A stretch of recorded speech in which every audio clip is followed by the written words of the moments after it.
वंदे मातरम कर्मचारी साथियों, विशेषकर ऐसे साथी जो शिक्षा जगत से जुड़े हुए हैं, उनके लिए राजस्थान स्कूल शिक्षा परिषद की तरफ से एक महत्वपूर्ण दिशा निर्देश जारी किए गए हैं। निःशुल्क यूनिफॉर्म वितरण से संबंध में जो 28/11/2023 से कल ये आदेश जारी किए गए थे, जो काफ़ी महत्वपूर्ण है। और इस संबंध में अलग अलग लेवल पे क्या क्या काम करने हैं वो मैं आपको बताऊंगा।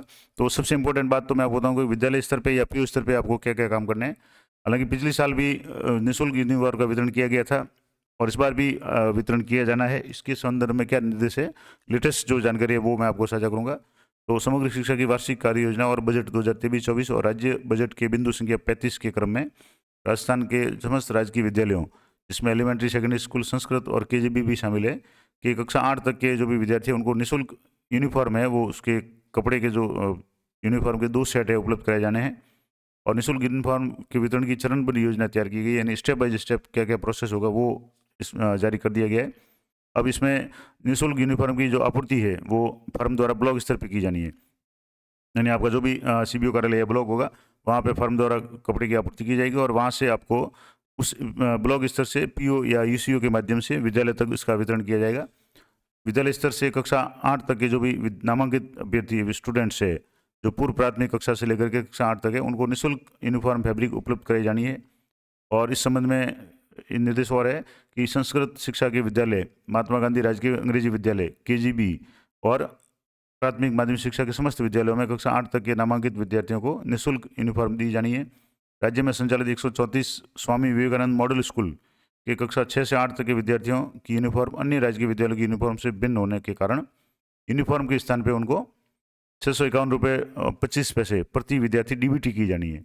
अब यहाँ इस बार थोड़ा सा नया अपडेट है कि स्वामी विवेकानंद जो मॉडल स्कूल है उनकी यूनिफॉर्म अलग है और जो जिस फर्म को आवेदन या जो आवंटित करेगी वो अलग करेगी, तो उसके लिए उनको अलग से यूनिफॉर्म की जगह राशि दी जाएगी और राशि होगी 651 रुपये 25 पैसे प्रति विद्यार्थी डीबीटी की जाएगी। सामाजिक न्याय और अधिकारिता विभाग और जनजातीय क्षेत्रीय विकास विभाग द्वारा संचालित माँ बाड़ी जो केंद्र है उनमें भी नामांकित विद्यार्थियों के लिए अन्य योजनाओं से यूनिफॉर्म मिलने के कारण निःशुल्क यूनिफॉर्म वितरण नहीं किया जाएगा, क्योंकि उनको पहले से ही अलग योजना के तहत यूनिफॉर्म मिल रही है। इसके अलावा राजकीय विद्यालय में अध्ययनरत कक्षा 8 तक के समस्त विद्यार्थियों को जिनको यूनिफॉर्म सिलाई जिन यूनिफॉर्म मिलेगी उनको सिलाई हेतु 200 रुपये प्रति विद्यार्थी जनाधार अधि प्रमाणित बैंक खाते में की जानी है, जैसे पिछली बार किया गया था। 1 से 8 तक के जितने भी विद्यार्थी जिनको ये यूनिफॉर्म दी गई थी उनको जनाधार से जुड़ा हुआ जो भी उनका खाता होगा, उनके माँ का खाता होगा या स्टूडेंट का खाता होगा, उसमें 200 रुपये है वो ट्रांसफ़र किए जाएंगे। उसके लिए पे मैनेजर पे सारा प्रोसेस किया जाएगा। मैंने पिछले साल कभी इस संबंध में वीडियो बना करके पूरा डिटेल प्रोसेस बताया था। तो अब इस पूरे जो प्रोग्राम में एक टाइम बाउंड और स्टेप बाय स्टेप शेड्यूल है, उसमें जिला स्तर पे क्या क्या कार्यक्रम होंगे या क्या कार्य होंगे।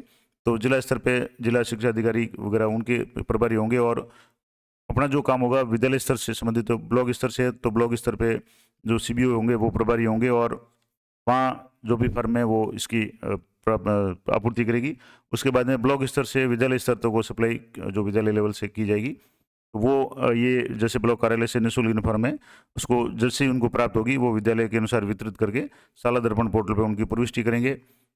मैं विशेष जानकारी आपको पीओ या विद्यालय लेवल दोनों पे लिए आपको बताऊंगा, क्योंकि वही आपके लिए इंपॉर्टेंट है। ये पीओ स्तर पे आप क्या क्या काम करना है।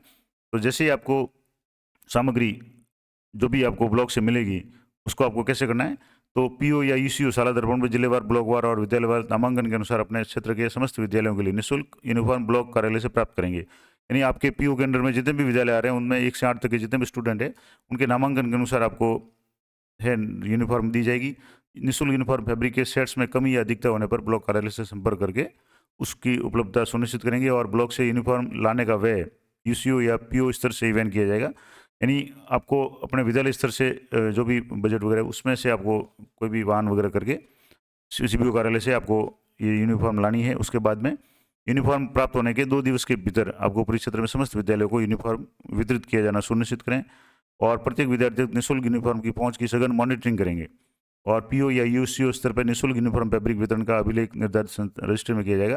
रजिस्टर मेंटेन करना होगा ताकि जो भी स्टूडेंट जिनको भी यूनिफॉर्म दी जाए उनके साइन वगैरह होंगे ताकि कहीं कोई समस्या नहीं हो। और संस्था प्रदान के इसमें क्या दायित्व होंगे, तो जैसे सीबीओ कार्यालय से जो भी सामग्री है वो पीओ कार्यालय तक आएगी या पीओ कार्यालय वाले वहाँ से सीबीओ से ले आएंगे। उसके बाद में जो भी पीओ या ईसीओ होंगे वो संबंधित उनके अंडर में जितने भी संस्था प्रदान होंगे 1 से 8 तक या जो भी होंगे उनको ये सामग्री वितरित करेंगे। तो कक्षा 1 8 तक नामांकित विद्यार्थियों के लिए यूनिफॉर्म प्राप्त कर विद्यार्थियों को वितरण करेंगे। शाला दर्पण पर नियमित जो मॉड्यूल है उसमें एंट्री करना सुनिश्चित करेंगे और यूनिफॉर्म प्राप्ति और वितरण की प्रविष्टि शाला दर्पण पोर्टल पर मॉड्यूल में उसी कार्य दिवस में की जानी है, यानी जिस दिन वितरित होती है उसी दिन आपको शाला दर्पण पर अपडेट करना है। उसके बाद में यूनिफॉर्म की संख्या में अगर कमी या वृद्धि होने पर संबंधित पीओ या ईसीओ से संपर्क कर आप आवश्यक व्यवस्था करेंगे, क्योंकि ईसीओ वापस उसी डिमांड को ब्लॉक स्तर पर उठाएंगे और ब्लॉक स्तर से उसकी व्यवस्था होगी। और कक्षा 8 तक के समस्त विद्यार्थियों को जनाधार शाला दर्पण पोर्टल पर अति प्रमाणित करवाया जाना सुनिश्चित करेंगे। जैसा कि पिछली बार भी हुआ था, इस बार भी जो 200 रुपये की जो राशि है, एक स्टूडेंट जो कक्षा 8 तक है जिनको यूनिफॉर्म दी जा रही है, उनको पे मैनेजर के माध्यम से उनके खाते में डीबीटी के माध्यम से ट्रांसफ़र की जानी है। इसके लिए सबसे इम्पोर्टेंट बात होगी कि आप अभी से स्टूडेंट्स को पाबंद करें कि उनके शाला दर्पण या जनाधार जो है वो उसमें अकाउंट नंबर वेरीफाइड हो और जनाधार ऑथेंटिकेट हो। दूसरा, जनाधार से जुड़ा हुआ जो भी खाता हो वो चालू हालत में हो। ऐसा नहीं हो कि जनाधार से जुड़ा हुआ खाता हो वो फ्रीज हो या बंद हो, तो उसकी राशि नहीं पहुंच पाएगी। पिछली बार भी कई स्टूडेंट्स को राशि नहीं मिल पाएगी और जिसमें सबसे बड़ा कारण था जनाधार जो अकाउंट से या तो वो ऑथेंटिकेट नहीं थे, जनाधार से कोई खाता लिंक नहीं था, या लिंक जो खाता था वो खाता बंद हो गया था, क्योंकि लंबे समय तक लेन देन नहीं करने के कारण बैंक है उस खाते को फ्रीज कर देते हैं या बंद कर देते हैं। तो आपको सबसे पहले जो भी स्टूडेंट्स हैं उनको कहना है कि वो अपने माता पिता को जाकर के कहे कि जनाधार से जो भी अकाउंट है उसको लिंक करवाए और उसको चालू हालत में रखें, ताकि उनके जो भी यूनिफॉर्म सिलाई का पैसा है वो उनको खाते में मिले। तो ये शाला दर्पण पे सबसे ज़्यादा महत्वपूर्ण काम है कि जनाधार को अति प्रमाणित करवाया जाना है, यानी ऑथेंटिकेट करवाना है, और जिस कारण से जो यूनिफॉर्म सिलाई की राशि है वो जनाधार प्रमाणित खाते में डीबीटी की जा सके। अभिभावकों के साथ निरंतर या नियमित संवाद स्थापित करते हुए विद्यार्थियों को निःशुल्क वितरण जो यूनिफॉर्म फैब्रिक प्राप्त करने के पश्चात यूनिफॉर्म फैब्रिक की सिलाई करवाकर यूनिफॉर्म विद्यालय में पहनकर आने हेतु प्रेरित करना है और विद्यालय स्तर पर निःशुल्क यूनिफॉर्म फैब्रिक वितरण का अभिलेख निर्धारित रजिस्टर में किया जाना सुनिश्चित करें। ये कुछ महत्वपूर्ण आदेश या निर्देश है राज्य परियोजना निदेशक की तरफ से। तो ये महत्वपूर्ण जानकारी थी डीबीटी के संबंध में। अब इसमें काफ़ी सारे फॉर्मेट्स वगैरह भी दिए हुए हैं, ब्लॉक शिक्षा अधिकारी कार्यालय से किस तरह का फॉर्मेट होगा, फॉर्म से जो भी प्राप्त होंगे उसको जो रसीद देंगे। इसके अलावा जो स्टॉक एंट्री किस तरीके से करनी है, तो कक्षा वाइज या जितना भी यूनिफॉर्म का कपड़ा आएगा कक्षा वाइज पूर्व प्राथमिक के बच्चों का 1 से 3 का, 3 से 5 का, वो किस फर्म से आपूर्ति होती है, कितने होते हैं, उसके बाद में उसमें जो भी होगा, ये सारे फॉर्मेट्स है, ये पूरी रसीद वगैरह है। हालांकि ये सीबीओ लेवल या जिला लेवल ब्लॉक लेवल वगैरह है उनके लिए है, तो फिर भी मैं ये पूरी पीडीएफ आपको टेलीग्राम चैनल पर उपलब्ध करा दूंगा। और मैं आपको हर वीडियो में बताता हूँ कि जो भी मैं वीडियो बनाता हूँ या जो भी पीडीएफ वगैरह होती है अपने टेलीग्राम चैनल पे आपको अनिवार्य रूप से उपलब्ध करवा देता हूँ। तो आप मेरा टेलीग्राम चैनल ज्वाइन कर लें। प्रत्येक वीडियो के डिस्क्रिप्शन में टेलीग्राम चैनल का लिंक दिया हुआ है, तो वहाँ से जाकर के आप टेलीग्राम चैनल को ज्वाइन कर लें, ताकि आपको जो भी किसी भी तरह की पीडीएफ है वो आपको तुरंत मिल जाए। तो इसी तरह की अपडेटेड जानकारी के लिए चैनल पे बने रहें। मिलते हैं नेक्स्ट वीडियो में, तब तक जय हिंद, जय भारत।